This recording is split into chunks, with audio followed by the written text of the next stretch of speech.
muchas veces los números, los fríos números, alertan y muestran la situación de debilidad, de fragilidad, que especialmente tiene en este caso, porque va a hablar de ellos, de los adolescentes y de los jóvenes, ¿no? El dato que surgió esta semana, que tiene que ver con un estudio de la Facultad de Psicología de la Nacional, es que 1 de cada 4 chicos consumió alcohol en exceso antes de los 13 años.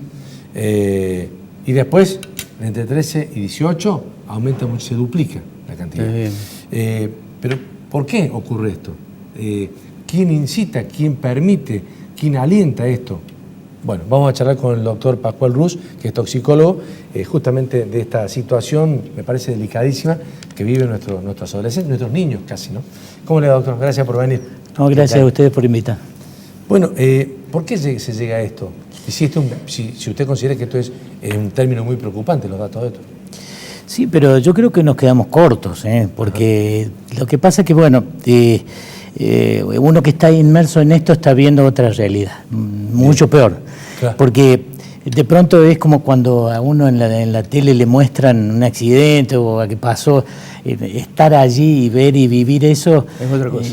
Yo soy perito médico de la justicia y muchas veces preguntan por casos, ¿no? Que uno vive los casos que se ven a diario, que ustedes reflejan como periodistas, pero la gente opina, pero ver el expediente es la realidad y es mucho peor que lo que la gente cree. La información no llega tan bien al público como realmente es. Y en este caso es mucho más preocupante de lo que aparece ahí en números fríos. Y esto pasa principalmente no solamente por la estadística, sino por el nivel de vulnerabilidad de los jóvenes y niños, que muy bien dijeron recién, se inician muy tempranamente en el consumo, pero en policonsumo, no solamente alcohol. Por supuesto, no solo una cerveza, digamos. No, pero lo que pasa es que, digamos, el alcohol es un tóxico, que es de origen vegetal, que es muy fácil de conseguir. No así la sustancia de uso lúdico sexual, comúnmente llamadas drogas. Está mal llamado droga, ¿no?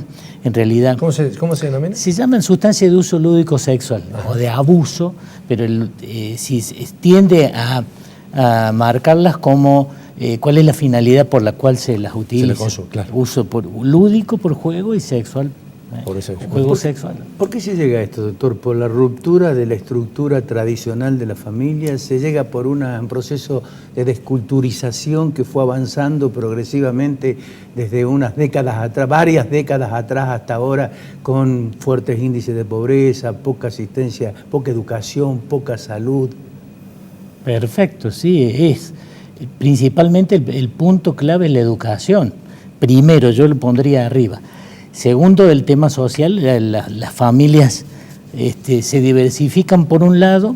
Por otro lado, nosotros vemos, si usted se pone a pensar entre sus contactos y amistades, la cantidad de mujeres solas con un niño que andan, ¿no es cierto? Es impresionante. Sí. O sea, eso implica también una falta de compromiso de la figura paterna, es decir, una serie de cosas donde, digamos, la disolución del núcleo familiar, en donde, digamos, se pueden cultivar valores. Ahora, o nosotros, digamos, en la época nuestra, bueno, vemos una gran diferencia.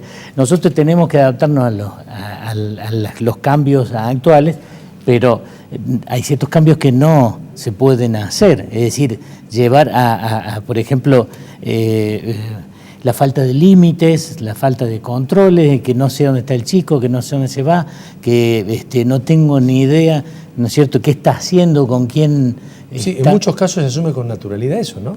Es claro, que el chico no esté en la casa, claro, y que no sepan dónde está y nadie se preocupa. Tiene que ver, digamos, la ausencia de autoridad en digamos, padre y madre. Sí, la falta de límites es definitivamente una de las principales causas, pero bueno, sería que hay que enumerar varias cosas, pero fundamentalmente... Yo recuerdo, por ejemplo, hace unos días un amigo me contaba que se estaba por separar y que la preocupación de él al principio eran los chicos. Pero dice que después va al colegio y la mitad de los chicos que participaban o iban con sus hijos eran de padres separados. Claro. Eran de padres separados, la mitad. Sí, pero yo creo que hoy día es más. Eso justamente a mí me pasó. Yo me divorcié hace muchos años y en esa época, no estoy hablando de hace tanto tiempo, estoy hablando de hace 30 años más o menos, que iba a la escuela, una escuela privada, yo iba, y bueno, y los míos iban al gabinete psicopedagógico. Bueno, yo decía, qué raro, ¿no? Pero después, como que eso, en poco tiempo se supo la realidad, que prácticamente había un 80% de niños que iban ahí porque tenían doble escolaridad, era porque eran hijos de familias desarmadas o padres separados, pero lo que pasa es que se guardaban las formas. Claro. Hoy ya no se oculta, digamos, eso. No, por suerte, en muchos casos, digamos, el sinceramiento es bueno, la información es buena. Lo que a uno le preocupa, lo hemos hablado también alguna otra vez con usted también, a mí me preocupa padres que yo considero que tienen la suficiente capacidad y formación, pero sin embargo que le dicen cuando sus hijos van a hacer la previa, dicen no, pero no se van, se quedan en casa. Y es más, vení conmigo, vamos a comprar juntos el alcohol. Como queriendo decir, yo te acompaño y prefiero que estés en casa y que te chupes en casa antes que vayas a otro lado. Pero está haciendo daño terrible lo mismo. Está fomentando que ese chico pueda consumir con la edad que tiene. Y lo segundo, quiero que usted nos responda, es que si un chico tiene la formación suficiente, ya la decisión de no querer consumir alcohol, por ejemplo, cuando se junta con la barrita, dice, viejo, ¿cómo no va a tomar? Si no lo hace, queda Empieza fuera del círculo. bullying. Claro. Entonces, ¿cómo actuar? Las dos cosas que plantea. La primera, el padre. Ese tiene miedo, de algún modo, un miedo errado, de perder, digamos, el contacto con el hijo, de asustar. Eso pasa. Eso pasa, entonces dice, bueno, te voy a acompañar. Pero mire, hay una cosa que a las mujeres no les gusta, que es cuando algunos padres dicen, voy a llevar a mi hijo a que debute. Sí. ¿Cierto? Sí. En una idea ridícula de una pseudo amistad que no existe ni tiene por qué. Es padre, no es amigo. Entonces, claramente dice, bueno, no, yo tengo que poner, me parece un poco como en la política, ¿no? Tengo que poner estas medidas y son odiosas. Sí, ¿viste? Sí. No, nadie las quiere poner porque tienen miedo. Al contrario, tienen que tener la fuerza para poder demostrar también con autoridad moral. Que no es cierto, yo voy a decir, che, no fumes, cuidado con esto. Entonces, claramente hay varias cosas al medio. Y lo segundo es que si el chico va fuertemente formado por uno dentro de la casa, cuando vaya y se encuentre, y no se irá con ese grupo irá ese día y después otro día irá con otro grupo. Doctor, ¿qué pasa con las políticas preventivas? Bueno, no estoy yo en condiciones de decirlo, porque yo, por desgracia, bueno, no, me toca estar más bien al último, cuando ya sucedieron las peores cosas. Claro. Yo mucho tiempo trabajé en el tema de menores abusados, golpeados, maltrato psicológico, físico, sexual. Bueno, entonces se hablaba de prevención y qué sé yo, de política. No existe eso. Ahí, cuando nosotros recibimos, ya el chico estaba con todo. ¿Qué prevención? Sí se puede hacer, porque prevención tenés primaria, secundaria y terciaria. O sea, vos podés prevenir que no siga sucediendo eso. Pero ya te encontrás con otras cosas mucho más complicadas, que como es ver qué tipo de familia es. Ahora es muy importante el trabajo de los trabajadores sociales, es muy importante para ver qué tipo de familia, cuál es el vínculo, para poder uno reconectar. Pero viene bien esto porque uno puede evaluar que las políticas preventivas han fallado, definitivamente siguen fallando. Yo creo que es fundamental el tema de la educación y vuelvo a insistir en esto porque es clave. Donde hay países que han hecho una buena educación. Fíjense ustedes que nosotros estamos con problemas de educación sexual. Y ahora estamos con el tema del aborto. Yo estoy en el tema del aborto también, que he estado yendo a varios lados ahora a hablar. La prevención es fundamental de nuevo aquí en esto. Claro. Más vale prevenir que curar. Pero sucede que vienen otros actores sociales a introducirse en lo que no deben introducirse. Es decir, la educación tiene que ser clara y clave. Hoy día a ningún niño se le oculta, a los niños ahora ven internet, ven pornografía, esa historia, así que ¿qué vamos a prevenir con eso? Más bien, preparémoslo para que eso ya no sea una curiosidad, sino que los preparemos, los formemos para que ellos, no por curiosidad, vayan y adquieran las sustancias estas prohibidas, ¿no es cierto?, en una fiesta o con los amigos, o en una fiesta electrónica. Claro, que ellos estén sabiendo ya que cuando salgan a la calle salgan preparados. Hay un dato también importante en todo esto, que es el plagio de la realidad en la Iglesia Católica, fundamentalmente en las escuelas católicas, particularmente por el avance precisamente de los pedófilos católicos que han sido protegidos durante toda la vida.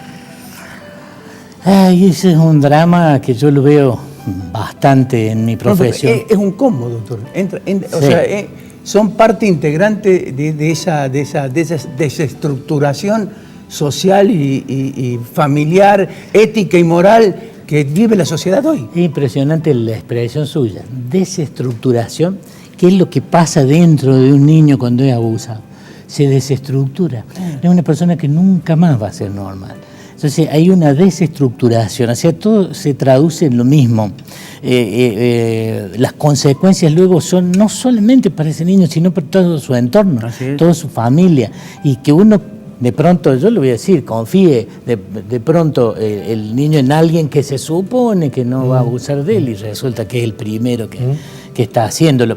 Dentro de la misma iglesia, yo estoy seguro que hay movimientos importantes para erradicar. ¿Y saben por qué? Yo te voy a decir por qué. Porque termina tocándote tarde. Cuando te toca, ahí recién agarras. Claro. Cuando les termina tocando a estas personas, estoy trabajando inclusive yo en abuso en otras provincias en este momento. Y claro, bueno, son gente que se manejaba dentro de la iglesia, pero resulta que de otra vertiente, la parte, digamos, familiar abusadora es protegida, como dice el señor acá, por la propia autoridad eclesiástica. Así entonces es. Vos decís... Así es. Bueno, claro, tiene tantas aristas. Un dato nada más para apoyar lo que decía el doctor. ¿Te acuerdas cuando vino a Chile? Sí. El arzobispo emérito de Chile lo recibieron, negó todo y al poco tiempo lo tuvo que destituir porque eran tantas las pruebas y la evidencia que tuvo que abrir la mano. Sí. Me quedo con lo que dijo usted, porque tenemos que cerrar el programa, el tema primario de todos, el tema de la educación, que en eso sí tendríamos que centrarnos y como país que no tenga que haber grietas, que tengamos que ponernos de acuerdo en la educación, no para que nos eduque el Estado, pero digo que tengan una plataforma seria y cierta para que de alguna forma tengamos un mensaje y para que la sociedad lo pueda llegar justamente a convalidar entre sí para poder ayudarnos, especialmente a esos niños que después van a ser jóvenes y van a ser mayores y van a tener serias consecuencias en su físico y en su mente, ¿no? Solamente con acuerdos puede haber mensajes claros para la sociedad. Si no los hay... Doctor, como siempre, muchas gracias. Muchas gracias, doctor. Gracias a usted.